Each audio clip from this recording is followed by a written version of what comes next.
প্রিয় অষ্টম শ্রেণীর শিক্ষার্থীরা, পড়াশোনা করি চ্যানেলের পক্ষ থেকে তোমাদেরকে অনেক অনেক অভিনন্দন। আমরা আজকে তোমাদের নবম অধ্যায় অর্থাৎ পিথাগোরাসের উপপাদ্য, এই বিষয়টা, এটার বেসিক বিষয়গুলো নিয়ে আলোচনা করব। তো প্রসঙ্গত যেটা বলতে হয় যে আসলে নিউ কারিকুলাম আসার আগে এই বইটা তোমরা জানো যে একসময় ক্লাস 8-এ ছিল আমাদের। সেই সময় এই অধ্যায়ের সমস্ত ক্লাসগুলো কিন্তু ভিডিও করা আছে, আমরা সেগুলো নতুন করে আর করব না। আমরা সেখান থেকে আসলে প্রচুর ভিউ পেয়েছি, যার কারণে সেগুলো ডিলিট করে দেওয়ারও কোনো সুযোগ নেই। তো সেগুলো পুরাতন বলে আসলে নাক ছিটকানোর কিছু নেই। তোমরা সেই ভিডিওগুলো দেখতে গেলে এই ভিডিও নিচে প্লে লিস্টের লিঙ্ক পেয়ে যাবে, সেখান থেকে দেখে নেবে। তো এখানে আমরা মূলত আসলে এই পিথাগোরাসের উপপাদ্য তিনটা পদ্ধতিতে প্রমাণ আছে, তারপরে অনুশীলনী যতগুলো আছে সবগুলো আমাদের ক্লাস করা আছে। আমরা আজকে এটার বেসিক কিছু বিষয় নিয়ে আলোচনা করব। প্রথমে আমাদের যেটা জানতে হবে যে এই পিথাগোরাস এক গণিতবিদ ছিলেন। তিনি হচ্ছে যে সমকোণী ত্রিভুজ সম্পর্কে একটা থিওরি দিয়েছেন, এটাই হচ্ছে পিথাগোরাসের উপপাদ্য বলা হয়। তো সমকোণী ত্রিভুজ কি এটা আমাদের আগে জানতে হবে। তো এই পিথাগোরাসের উপপাদ্য কিন্তু বড় ক্লাসে নবম দশম শ্রেণীতে দেখা যায় যে প্রায় প্রতিটি ক্ষেত্রে কিন্তু জ্যামিতিতে বা মেইন অঙ্কেও কিন্তু এটা প্রয়োজন হয়।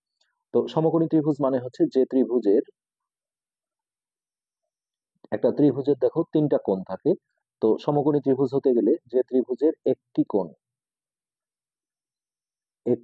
কোণ এক সমকোণ, এক সমকোণ মানে কি, 90 ডিগ্রি, এক সমকোণ বা 90 ডিগ্রি হয়, তাকে অর্থাৎ সেই ত্রিভুজটাকে সমকোণী ত্রিভুজ বলে।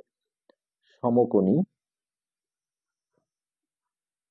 ত্রিভুজ বলে। তাহলে দুইটা কোণ কেন এক সমকোণ হবে না, বা তিনটা কোণ কেন এক সমকোণ হবে না? একটা ত্রিভুজের তিনটা কোণের সমষ্টি হয় কত? 180 ডিগ্রি বা দুই সমকোণ। 180 ডিগ্রি বা দুই সমকোণ।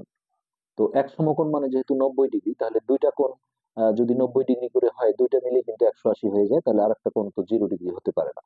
এই কারণেই একটা ত্রিভুজের হচ্ছে যে একটা কোণ এক সমকোণ বা 90 ডিগ্রি সমান হতে পারবে, একটা বেশি হতে পারবে না। যেমন দেখো, আমি যদি এইরকম করে আঁকি, তোমরা জানো সমকোণ গুলো এরকম স্ট্রেট হয়, যখন সূক্ষ্মকোণ হয় তখন এরকম বাঁকা থাকে। আর 90-র চেয়ে বড় হলে যেটা স্থূলকোণ, সেটা এই দিকে বাঁকে।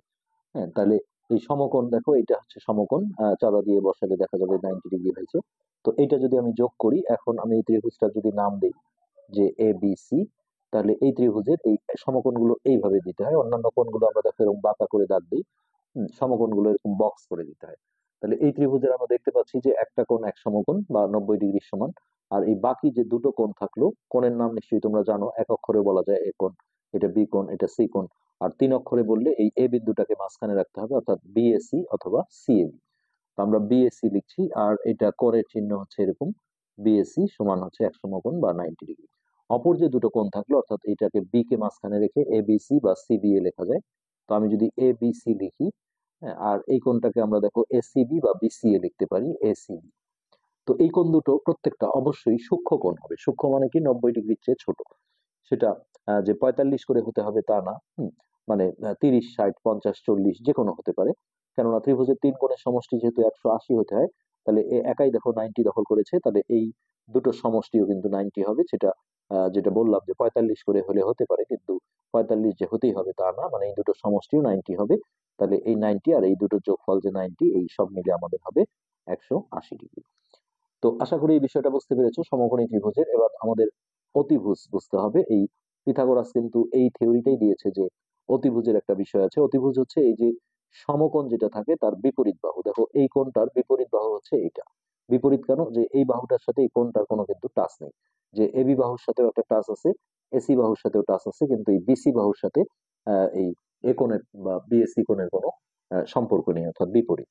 তাহলে অতিভুজ মানে হচ্ছে যে সমকোণী ত্রিভুজের, এটা সমকোণী ত্রিভুজ ছাড়া কোনো ত্রিভুজের অতিভুজ থাকে না। সমকোণী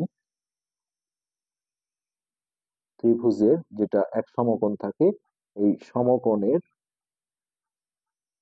বিপরীত বাহু। এটা কখনো সংক্ষিপ্ত প্রশ্নে আসতে পারে যে অতিভুজ কাকে বলে, তখন এটা লিখতে হবে সমকোণী ত্রিভুজের সমকোণের বিপরীত বাহুকে অতিভুজ বলে। তাহলে আমাদের এখানে বিসিটা হচ্ছে কি, অতিভুজ। এখন এই সমকোণটা বিভিন্ন দিক হতে পারে, ধরো এই দিকে যদি নাও, এখন এইখানে যদি এ নাম দাও, এটা বি দাও, এটা সি, তাহলে এটা হচ্ছে সমকোণ তাহলে এই কোণটার বিপরীত বাহু দেখো এখন এইখানে আছে বিসি, তাহলে এটা হবে অতিভুজ। নাম তুমি যে কোনো দিতে পারো, সেটা সমস্যা না। আর অপর যে দুটো বাহু থাকলো, এটাকে আমরা দেখো ভূমি আর এটাকে লম্ব বলি।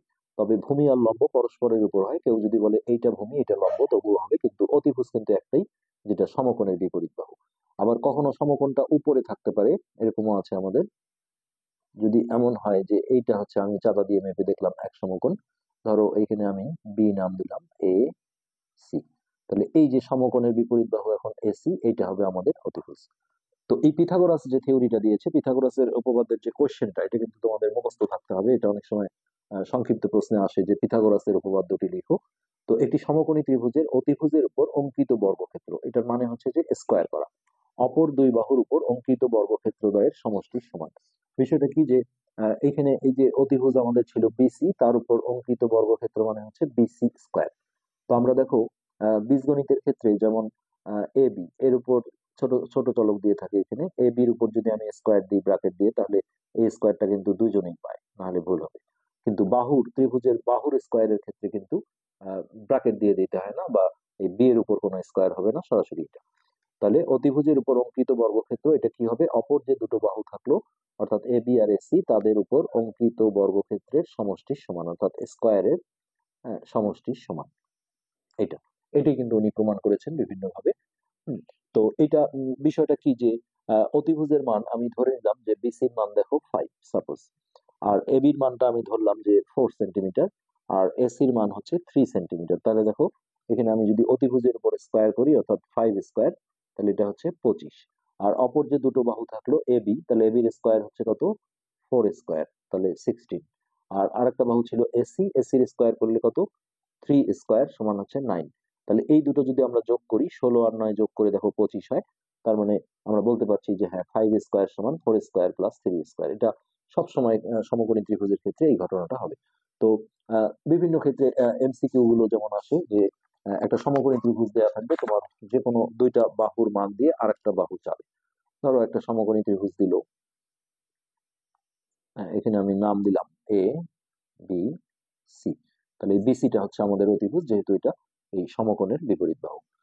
তো এখন এখানে আমার ধরো যে এবি বাহুর মানটা দেয়া থাকলো 7 সাপোজ, আবার এসি বাহুর মান আমি ধরে নিলাম 5। আমাকে এখন বিসি বাহুর মান চাইলো, যে কোনো দুটো দিয়ে আরেকটা চাবে, তখনই আমি পিথাগোরাসের উপপাদ্য অ্যাপ্লাই করব যে অতিভুজের উপর স্কয়ার সমান হচ্ছে এটা যেহেতু যোগ, যে কোনো একটা আগে লিখতে পারো, AB square plus AC square. তো এইখান থেকে দেখো আমরা বিসির মানটা বের করে ফেলবো, তাহলে বিসি স্কয়ার সমান হচ্ছে এবির মান ছিল 7, তাহলে এটা হচ্ছে 7 স্কয়ার প্লাস এসির মান হচ্ছে 5, তাহলে 5 স্কয়ার। বা তাহলে এটা বিসি স্কয়ার সমান 7 × 7 = 49, আর 5 স্কয়ারে হচ্ছে 25। এবার ওইটা আমরা যোগ করে ফেলি, তাহলে বিসি স্কয়ার সমান হচ্ছে 9 আর 5 14, 4 হাতে 1, 4 আর 2 6 আর 1 7।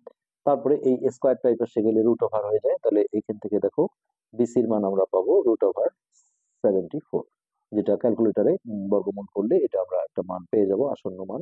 কেননা এটা পূর্ণবর্গ সংখ্যা নয়, দশমিকের পর আসলে অনেক ঘর থাকবে, মোটামুটি একটা প্রায় করে নিতে হবে। তো এইভাবে আবার যদি কখনো এমন হয় যে ধরো তিনটা বাহু ছিল এ বি সি, এখানে বিসির মানটা দিয়ে দিলাম ধরো যে 7 সেন্টিমিটার, আর এসির মান দিলাম 2 সেন্টিমিটার, এখান থেকে আমাদের এবির মান চাইলো। তখন আমি পিথাগোরাস অ্যাপ্লাই করব যে অতিভুজের উপর স্কয়ার সমান অপর দুই বাহু অর্থাৎ AB square plus AC square. তো এখান থেকে এখন দেখো বিসির মানটা বসিয়ে দিই আমরা 7 স্কয়ার, আর এবির মান দেয়া ছিল না, এটা থেকে গেল, আর এসির মান দিচ্ছি 2, তাহলে 2 স্কয়ার। ওকে, তাহলে এইখানে আমরা পাচ্ছি 7 স্কয়ারে কত 49 সমান, এইখানে এবি স্কয়ারটা থেকে গেল, প্লাস 2 স্কয়ারে হচ্ছে 4। এবার 4টাকে আমরা এই পাশে মাইনাস করে নিয়ে আসি, 49 - 4 সমান হচ্ছে এবি স্কয়ার। তো এটা বিয়োগ করে ফেলি, 45 সমান হচ্ছে এবি স্কয়ার। তো এটা আমরা যদি ঘুরিয়ে নিই যে এবি স্কয়ার সমান হচ্ছে 45, আর স্কয়ারটা দেখো এই পাশে গেলে রুট ওভার হয়ে যাবে, তাহলে এবি সমান হচ্ছে √45। তো কখনো পূর্ণবর্গ সংখ্যা আসলে ধরো যে 81 আসলো, তখন আমরা বর্গমূল করে 9 পাবো পুরো, 16 আসলে 4 পাবো। কিন্তু এই ধরনের সংখ্যা আসলে এটা ক্যালকুলেটরে তোমরা করে দেখবে, দশমিকের পর কিছু ঘর থাকবে, হ্যাঁ, সেটাই প্রায় করে নিতে হয়।